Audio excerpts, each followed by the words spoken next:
the MoneyWeb Crypto Podcast, where we discuss all things crypto related.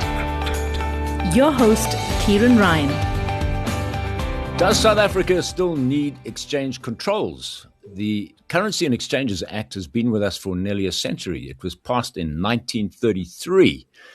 That's the act that brought us exchange controls, which are monitored by the Reserve Bank. And the Reserve Bank exists, so the Constitution tells us, to protect the value of the rand. Well, the rand has lost more than 99% of its value against the US dollar since it came to being in 1961, when it replaced sterling. Those of you old enough to remember, we used to buy things in pounds, shillings, and pence. But so on that measure, it's not looking too good for Team Reserve Bank. Many other countries are relaxing exchange controls, but South Africa seems reluctant to give them up. Though one might argue there's been some improvement with the recent doubling in the special discretionary allowance to 2 million rand a year. There's also been some easing in capital flow rules. But the crypto market doesn't like the proposed new exchange control rules one bit. That's because they rope crypto into the exchange control framework and impose serious restrictions on self-custody, which is what attracted too many people to Bitcoin in the first place. So we're joined now by Dawie Ruot, Chief Economist at the Efficient Group, and we're going to delve into this. Hi, Dawie. Thanks again for your time. All right, help us out here. Do we need exchange controls? What are they supposed to do? Can we measure their effectiveness in any way? Do we need them? Maybe a bit of background, I think, will be a good idea. Remember, if you go back, you mentioned that the origins of the legislation that they have, of the controls that we have today. And let me just interrupt myself for a moment. I have an allowance. Now, next month, I'm going to turn 65 years old, and I've got an allowance. And my allowance is 2 million rand. The Minister of Finance increased my allowance to 2 million rand in the last budget, allowing me to take up to 2 million rand out of the country without asking his permission. That's after I've paid my taxes and all that sort of stuff, and he's giving me an allowance on my own money. Okay, but a bit of a history. Where does it come from? Well, it goes back, 100 years odd, the origins of this. And the reason why most companies had some sort of capital control then was because capital flees. When capital doesn't like what's going on, capital is a coward and it goes somewhere else. And of course, politicians, they tend to do all sort of bad things in the country, and people like to take the money out of the country. And now they've closed the gates. And that's essentially what capital controls are. Closing the gate, preventing people from taking the money out. Now, you can go back in history and you can look at various countries, the way that they could try and control and still control capital and preventing it from going out. But there were instances in history, in fact, even today, where you are not allowed to take gold out of the country. We have very strict regulations in terms of precious metals, for example. You can take some out, but try to walk onto a plane with 2 or 3 bars of gold, they're going to stop you. They're going to take it away from you. That is a form of capital control. Now, the argument behind capital controls is that you owe this to your country. So something bad is happening. There's a war going on, for example, and now everybody's grabbing their jewelry and their gold and jump on a plane and get out of the country. And politicians don't want to do that. They want to keep their wealth within the country because you owe that. You have to be a patriotic citizen of the country. You have to keep your wealth in the country. But of course, the actual reason why we have this is because politicians mismanage your country in various ways. And capital moves out, and they want to prevent capital from moving out, because when capital moves out, all sort of bad things happen. You lose capital, which is a bad thing in itself, but other things also happen.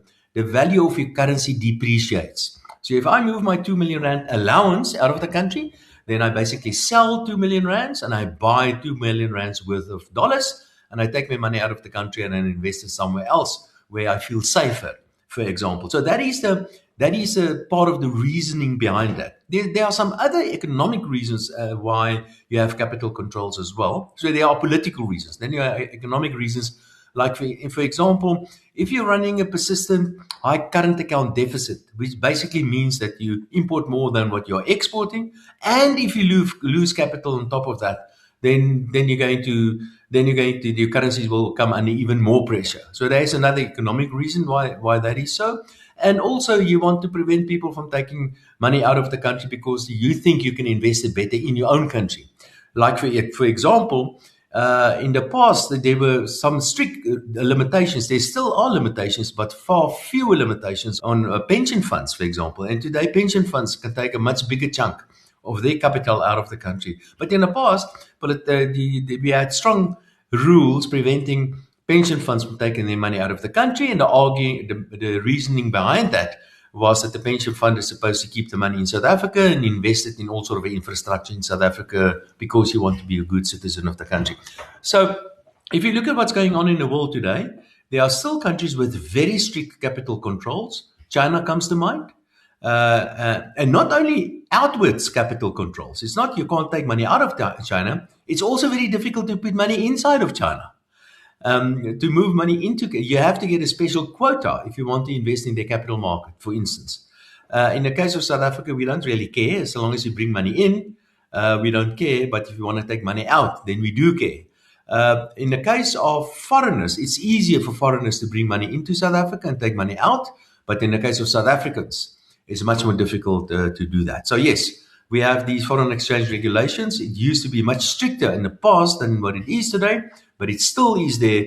And I think as somebody that believes in a free market and a free market mechanism, I'm certainly very, very, very much opposed to any form of capital control. All right, let's go and look at a couple of examples here. One that comes to mind is Argentina. They have a new president for a few years now, Javier Milei. Argentina might be considered a peer country to South Africa. It recently dismantled most currency and capital controls. And what happened initially was there was a depreciation of the peso against the dollar by about 10 or 12%. What appears to have happened is that they had a black market there for currency, for dollars. And the rate between the official and the black market rate has narrowed to almost nothing. But what is interesting is the Argentine economy grew 4.4% in 2025 last year. And that was after a contraction of about 1.5% the year before. So if growth is the policy objective in South Africa, can we learn something from this? Yeah, without a doubt. Okay, just something funny about the past in South Africa. There was a time when we had more than one exchange rate in South Africa. We had a so-called commercial exchange rate and a financial rand exchange rate. And different transactions were treated differently at different exchange rates. Can you believe that? I mean, the administrative burden is huge. But yeah, you're right. Typically, what one would expect is that if you get rid of capital controls, then your currency is likely to weaken because now people can take money out freely. But what quite often also happens that if you get rid of capital controls, your currency actually strengthens. And there are many examples in history where that actually happened. Because as one can argue that the rand is at the moment relatively weak, exactly for the reason that we have foreign exchange regulations or capital controls in South Africa. And the market is, in a way, pricing that in. And the moment you take that restrictions out of the way, it's quite possible the currency can actually appreciate. And there were instances in the past where we relaxed capital controls and the rand actually appreciated. But you're right, part of the reason for the improvement in the economic situation in Argentina, without a doubt, is getting rid of red tape, which includes these sort of restrictions on capital flows, like what Javier Milei has done. I must say, he still needs to take the last and final big step, and that is they have a so-called managed exchange rate in Argentina, which means that they allow the peso to depreciate at a certain rate, but not faster than that. Pretty much the same as what the Chinese have. And the argument that Javier Milei has is that he can't allow the peso to just go, because then the peso may depreciate very, very sharply, and that will lead to a spike in inflation. And that was one of his election promises, that he will bring inflation down. So you are running a bit of a risk that if you completely scrap all kinds of capital flow controls, then your currency could weaken quite a lot, and that could lead to a spike in inflation, with all the bad things happening because of high inflation as well. But I mean, my argument would be take it on the chin and get it over with. Let your currency take a knock and handle the inflation, increase interest rates, because that is exactly what the market is telling you. If your currency is taking a knock, it means interest rates are too low, or your exchange rates are wrong. And take it on the chin and get it over with. And once it's over, then I think the things will be much better. But even Javier Milei, and he called himself an anarcho-capitalist, Even Xavier Malay is scared of simply abolishing all forms of capital controls. Right. I mean, I remember very well the financial rand and the commercial rand. So Exactly. The financial rand, I think, was mainly for financial transactions. Yeah, Commercial rand was for trade. But at times there was a difference of about 20 or 22% between the two. And of course, there was a lot of scamming going on, round tripping, they called it. Exactly. Where people would export, they would buy the cheaper currency, which was the commercial rand, I think. And then they would import the money back at the financial rand rate and make themselves a quick 20% arbitrage. Exactly. You remember that? But that, I can remember very well. But that's obviously what happens if you start put all these silly rules in place. Is people try to make money out of these silly rules, and that's a very good example. That's why they got rid of it, by the way. The administrative burden, the red tape was just not worth it. Yeah. Okay, let's talk about these new exchange control rules on the table. The crypto community, as I mentioned earlier, don't like it at all. I want to get your opinion on these. The criticism has been quite fiery and quite explosive, mainly because of you're getting your crypto under the control. You have to put it in an exchange. You've got to let everybody know that you own it. You can't self-custody, all of these kind of things. Okay, now let's just get the bit of a background, understand what the background is here. And that is this new money. I mean, I absolutely love money. I mean, for obvious reasons, but I love money because money, the contribution of this discovery called money to this increase in economic growth and wealth creation money was probably one of the single biggest economic discoveries of all times. And money, by the way, was not first invented to facilitate trade. Money was first invented to represent credit, just by the way. So, and think a little bit about that, because credit is nothing but an idea. It's a social construct. And that's exactly what money is. It is not a thing. It's not coins or cattle or whatever. Money is an idea. And that's what I think is crucially important. I just want to mention that because if you understand money as being an idea, then it's easier to understand crypto monies like Bitcoin, for example. All right, what has been happening now is that money is evolving into something else now, and it's based on this technology called the blockchain technology. And we all know a money called, like, for example, Bitcoin. But there are many other kinds of money. Central banks are also looking at this technology to create their own kind of money, and that's called central bank digital currencies. And they are all sort of dangers involved in central bank digital currencies. I mean, this is Big Brother on steroids, because whoever issues the central bank digital currency can program it, and they can decide what you can spend your money on. It will be impossible to hide any transaction or taxes or anything like that. But now there's another kind of money as well, also based on the same technology, and that's so-called stable coins. And the most popular one is the US dollar stablecoin on the Ethereum platform. USDT, it's called, by the way. And the nature of a so-called crypto money, it is like cash. It's only digital cash. You can send it all over the world, and it's easy to send it around. The banks don't like it, and the credit card companies don't like it, because people take their money away from the banks and they give it to the stablecoin issuers, and the stablecoin issuers will give you a stable coin, some sort of stable coin. And the banks lose their deposits, for example, and their profit margins come under pressure. The credit card companies don't like it, because that means that the transaction costs are much lower, and people use dollar stable coins, for example, to transact between one another, because the transaction costs are lower. And governments do not like it for a number of reasons, because they can't control you. It's like trying to control information, because that is essentially what it is. Remember what I said, money is an idea.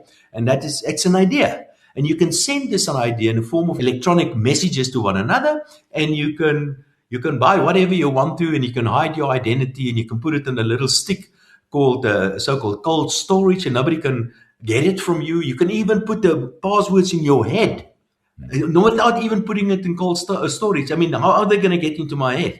And the governments understand this. And then many governments, including the Europeans, are very concerned about US dollar stablecoins in particular, because there's another kind of money called the petrodollar or the euro dollar. And to a large extent, what is happening is that US dollar stablecoins are starting to replace that, and gradually more and more transactions are being conducted in US dollar stablecoins and not in the euro necessarily. And what is also happening, many African countries which do not have proper monetary systems or banks or whatever, are starting to use these kinds of money. M-Peso is a very good example of that, but they're also starting to using some of these crypto stable coins as well. And the South African government also want like that, because you lose all sort of controls over tax stake, for example. You use control over where the money goes to. And of course, you basically use control over monetary policy. And they don't like it, then they want to put a stop to that. And now they come with these horrible ideas. I mean, stupid ideas. And things like you have to give your passwords, for example. You have to give your password to some ineptocrat somewhere. I'm not allowed to put my idea, my electronic information, on a little stick. I'm not even allowed to put it in my own head. How are they going to get it out of there? I don't understand how. They want to control everything. And I think that actually points to the actual issue that we have in South Africa. And that is that these guys, these bunch of ineptocrats, these incompetent, and I've got all sort of bad names for them. I mean, they want to control the people that produce stuff. They want to control the people that are productive, and they want to force these people to give them all sort of very, very personal information, including my passwords. They can take my computer, they can take my cell phone, and they can force me to give them the passwords on that. And they force me to put my so-called cryptocurrencies on a certain platform that they can control.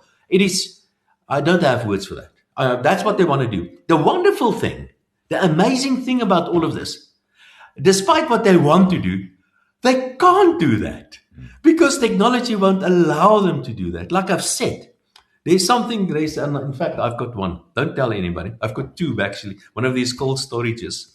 And if you lose the cold storage, but if you just memorize the passwords, it's here. It's really in my head. I mean, how are you going to stop that? It is impossible to stop it. The best way to manage a country properly, the best way to make sure that people trust your money and trust your economy and want to invest in your country is to get your economy to grow and to protect private property rights and to protect free trade and to create a safe environment. Do those sort of things and you don't need these kind of controls. The reason why we have these controls and the reason why they want to implement even more draconian controls is because they've messed the place up. That's why. It's not going to work in any event.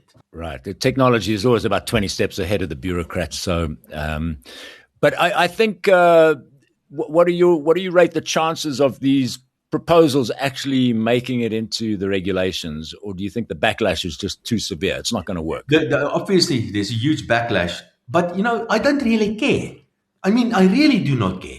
Let me give you an example. I was in Russia some time ago. And I wanted to watch something, and I'm not allowed to watch it in Russia. So all I did, I just Googled, and I downloaded a VPN. And I'm not very good with this technology. And before you know it, I could actually get around all of these sort of walls and stuff that they put in place in Russia, and I could watch whatever I wanted to anywhere in the world. The same goes in China, and that's a highly regulated society. I mean, even there, you can get around all of these. No. So let them do their damnedest. We will make a plan and get around it in any event. Right. Okay. So definitely, if they try to pass this, there will definitely be a black market, I think, developing. Of course. And opportunities to make money, by the way. Yeah. Right. Okay. Let's finally, Dawie, and sticking with the growth theme, give us 2 or 3 things you believe government can and should do very quickly that could get economic growth closer to the 3% level. Yeah. Easy.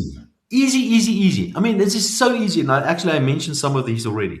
The first one is you must protect private property rights. You must do that. Private property rights, that's the reason why we have a government, to look after me and to look after my stuff. And they're not doing that. I mean, in fact, what they're doing, they're undermining private property rights. The second thing is you must make sure and protect and encourage free trade. Free trade is nothing but a free lunch. If you and I trade freely with one another, I gain and you gain, and we create more wealth literally out of nothing. So that's the second thing. And the third thing is government must just make enforced contracts. If you and I enter into a contract, then government must enforce that contract freely, by the way. Then government must enforce that contract. And there you have it. You do that. And of course, sound money, low inflation. Sound money. That's a very crucially important as well. You do those 4 things, I promise you, your economy will grow. Now people will invest because they know their property is safe and I'm safe. Now people will start trading with one another because it's encouraged and I make money out of that, and the state is not going to steal my surplus that I create out of trading with you, for example. Sound money means the signals in the economy works properly, that sort of stuff. You do that, I promise you the economy will grow, because that's what economies want to do. Economies want to grow. All you need to do, get out of the way and create the right conditions, and you will be amazed what can happen. Davie Ruot, Senior Economist at the Efficient Group. Thanks very much for that masterclass in exchange controls. Thank you.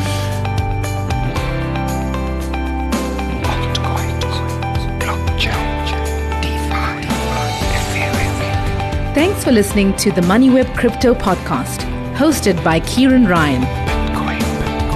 To listen to our other podcasts, go to moneyweb.co.za or the MoneyWeb app and follow MoneyWeb News for daily updates.